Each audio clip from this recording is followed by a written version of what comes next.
Sometimes I wonder if I'm actually choosing my life or just inheriting it. Because free will exists, but we forget to use it. Lately, I've been thinking about this strange thing we all live inside, the illusion that we are choosing everything. We say we have free will, we like the idea of it, right? We believe we are deciding our lives. But then, when I look at my own routine, I sometimes realize I'm not choosing as much as I think I am. I'm just following structures around me: university, assignments, deadlines, briefs, responsibilities. And without noticing, my whole day becomes shaped by things that were given to me, not chosen by me. It's not bad. The system keeps life moving. They help us grow. They teach us discipline.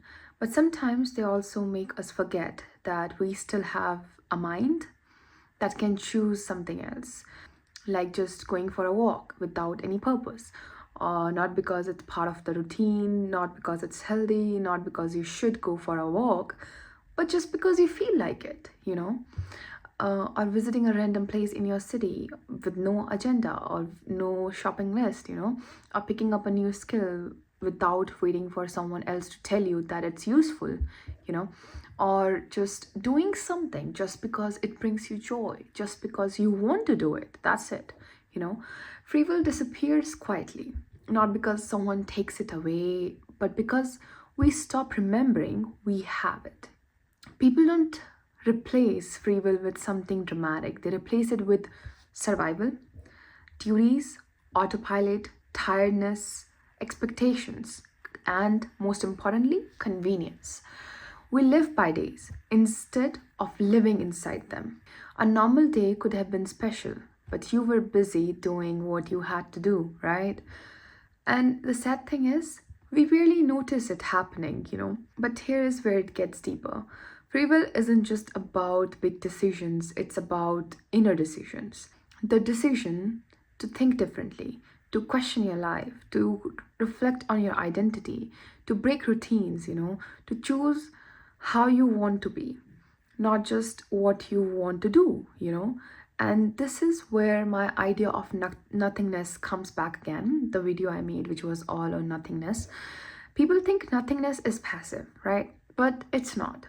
For me, nothingness is the moment I stop reacting and start observing. It's the free will to not overthink something that doesn't matter, the free will to detach from things that drain me, the free will to breathe before I let my mind run wild. But nothingness has two sides. If I use it consciously, it gives me peace. If I use it unconsciously, it puts me on a crazy autopilot. That's why I'm learning to combine it with reflection, to have two modes: a quiet mind that doesn't explode at everything, a reflective mind that intentionally notices life. One protects my peace, the other deepens my awareness. Together, they give me the most honest version of free will I have ever experienced, not the philosophical one, not the theoretical one either, but the one that shows up in real life, like when you stop sleeping inside system. So now I ask myself, and maybe you can ask yourself too, how many of my choices are truly mine? Why do I want the thing I want? Simple questions. What is controlling my life that I haven't noticed yet? Am I choosing my path or am I just inheriting it? That's it. And the more I reflect, the more I believe this, that free will does exist, but not as something we are born with. It's something we learn to use, something we practice, something we earn through awareness and action, most importantly. Sometimes your free will is as simple as choosing a different thought or different direction or different version of yourself. And maybe that's enough for today. Thank you.